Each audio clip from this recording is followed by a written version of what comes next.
What's up, guys? Welcome back to another episode of Elder Scrolls Lore. And before we get started, I'd like to thank Ares for allowing me to use his music. Feel free to listen to the podcast now available on HP Productions' channel. It involves me, HB, and Kuyo of HP Productions, Imperial Knowledge, and occasionally Kukai, depending on his schedule. And we will have a new guest every episode. But that being said, we talk about gaming, lore, a bunch of other things that we want to talk about in the community as well. Furthermore, feel free to join the Discord chat. Link is in the description below and as well in my header, in the channel header, so feel free to join that. And with that being said, without further ado, let's get on to the city of Morthal.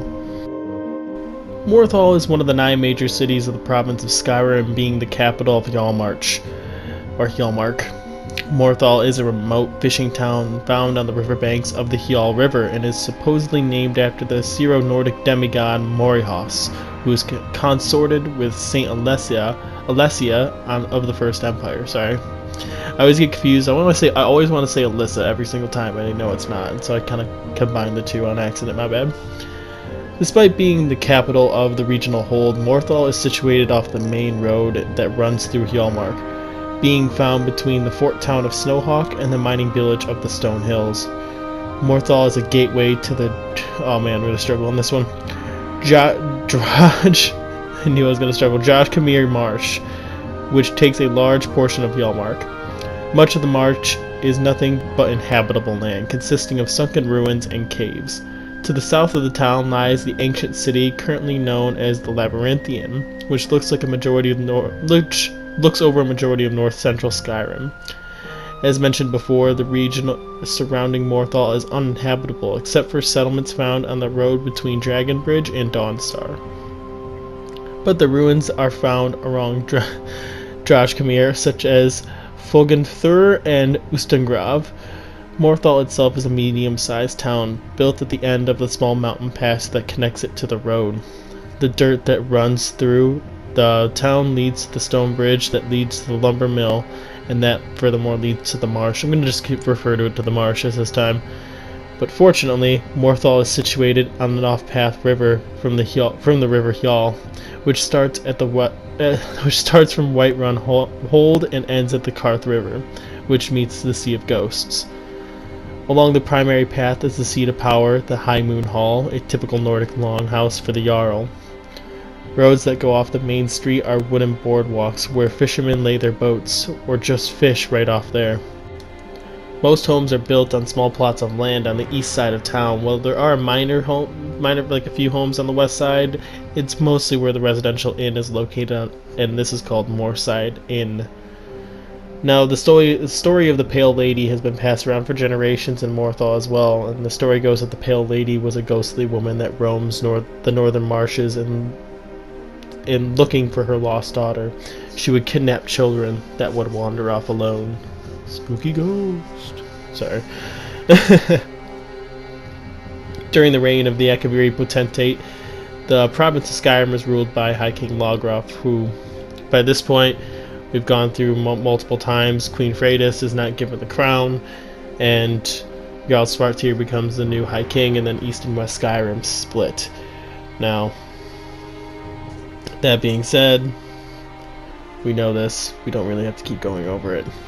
We kind of phrased over it a little bit and kind of did a summary. So basically, I guess I will do a summary, just to get it done. Queen Freydis becomes the rightful heir of Windhelm and the province of Skyrim, and Jarl Svartir of Solitude doesn't like that, so he then challenges the new leader for rule during the Moot, and he has more influence during the Moot, and then he becomes the High King, and then East and West Skyrim split off. So, the clan Axebearer from Morthal were among the original members of the Keeper of the Razor, one of the militia groups that were created in the aftermath of the Oblivion Crisis, in an effort to destroy the Mythic Dawn. The group came into possession of Marhunis' razor sometime after the failed expedition of Varsa Balim, conducted by Frathan Drovan. The three broke the enchanted dagger into 3 pieces, given to the highest members of the group, one of these being Lene Axebearer. For roughly 8 generations, the pieces of the razor were up in the air, essentially lost in time, Clan Axebearer was given the hilt of the Mahunus Razor. Ever since then, the keepers of the razor were disbanded as the wielders of the razor pieces went through their separate ways, disappearing throughout western Skyrim. During the Skyrim Civil War in 201 of the Fourth Era, the city-state of Morthal would be ruled by Igrad Ravencrone, who was a Nordic mystic that is said to have visions granted to her by the 8 divines. Regardless of whether or not this is true, she is a very spiritual woman, as well as very creepy in my opinion. With the Imperial Legion waging war with the Stormcloaks, Jarl Ravencrone, and by extension the city-state of Morthal, was allied with General Tullius at Solitude. Igrad was, however, uninterested in the Civil War, instead more focused on what the war would have to offer and what the aftermath of the war would have to offer if the Empire won. Nevertheless, the citizens of Morthal were terrified of the Civil War. The Imperial Legion of Morthal was under the command of Tyrrenius Dullius, who ruled out of High Moon Hall, and was a member of the court as well. The court of Morthal, I should say. Kind of clear that up if you got confused. I know we're talking about Morthal, but Fort Snowhawk is their regional stronghold. In the same year, tragedy struck the House of Hrogar, and their home was burned to the ground, leaving his wife and child amidst the fire. Many speculate that Hrogar himself had committed the act because of the fact that he moved in with Elva a day after the fire.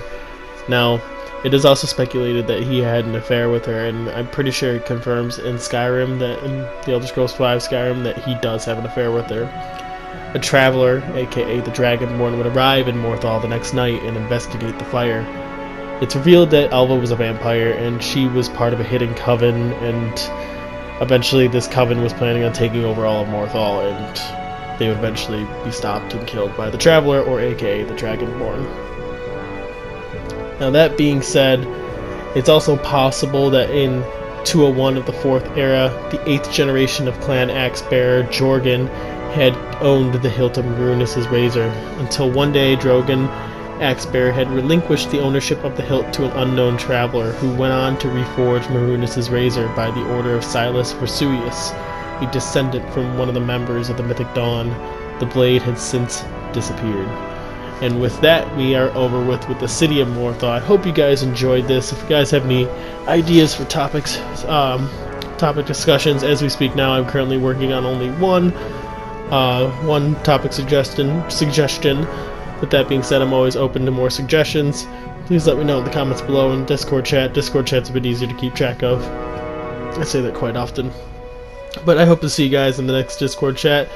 I hope to see you guys in the next video, and I hope to see you in the Discord chat, actually, because it's a lot easier to communicate there. And with that being said, I hope you guys enjoyed, and I will see you guys in the next video. Peace.